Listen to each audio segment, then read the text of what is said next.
Hello friends, now let us enter into the part 2 of ionic equilibrium. So theory of acids and bases, where in the previous video we have seen about the introduction to the ionic equilibrium and also about the classification did by Robert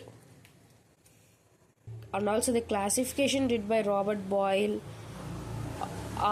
which classified the substances into acid, bases and salts. Right, now let's see about the theories of acids and bases. We have different theories proposed. The first theory was Arrhenius, next was Bronsted-Lowry, and next was Lewis. So now Arrhenius theory. This Arrhenius theory, what did it say? Firstly, it said that what is an acid? If we say, as per Arrhenius, an acid means the substance that produces or furnishes or gives H plus ions whenever we dissolve it in water. Means in aqueous solution it releases H plus ions.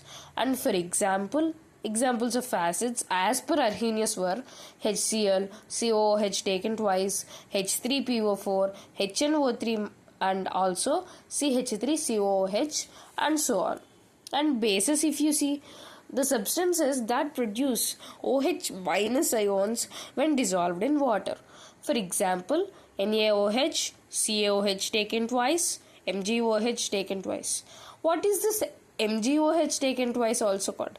We call this MgOH taken twice as magnesium hydroxide. We all know it's even called as milk of magnesia, which reduces the acidity.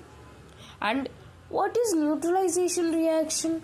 As per Arrhenius, nothing. It's just nothing but normal neutralization reaction. What we know, that is nothing but acid plus base. It gives rise to salt plus water, and this is known as the Arrhenius neutralization.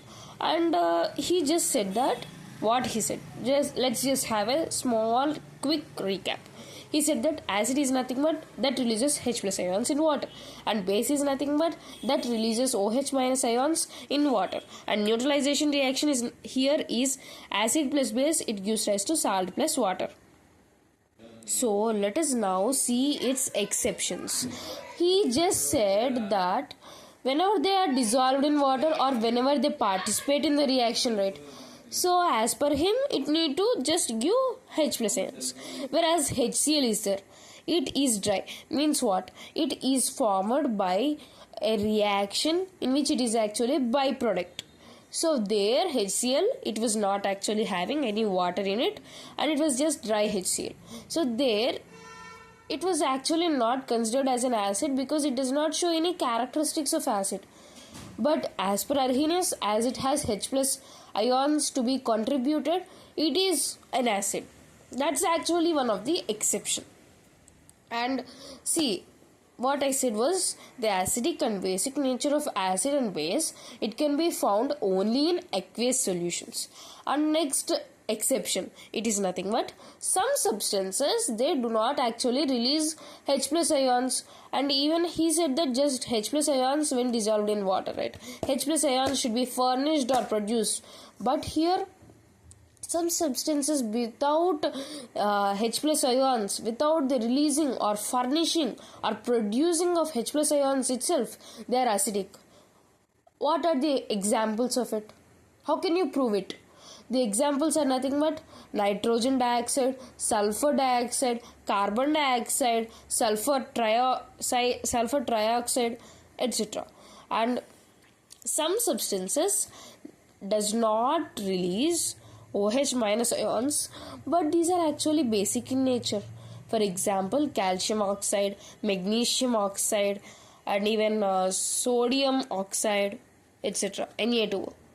And some substances, they do not actually produce water in the neutralization reaction. He said mainly that acid plus base, it must give rise to salt plus a byproduct as water. But here water is not produced in the case of CaO, calcium oxide plus carbon dioxide, which is actually an acid. It is giving calcium carbonate, but there is no water liberated. or water produced.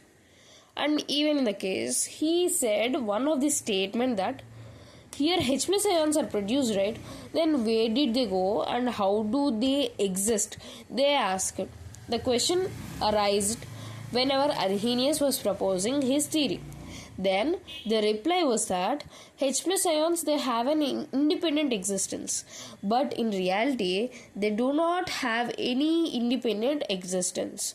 And H plus ion with water, it combines with several waters and it produces HCO, H3O plus, H5O2 plus, H7O3 plus, H9O4 plus, and so on. So it does not have an independent existence. So these are actually the exceptions, and we may get some questions on exceptions. And the theory was simple. Now let's just move on to Bronsted-Lowry in our next part. Thank you.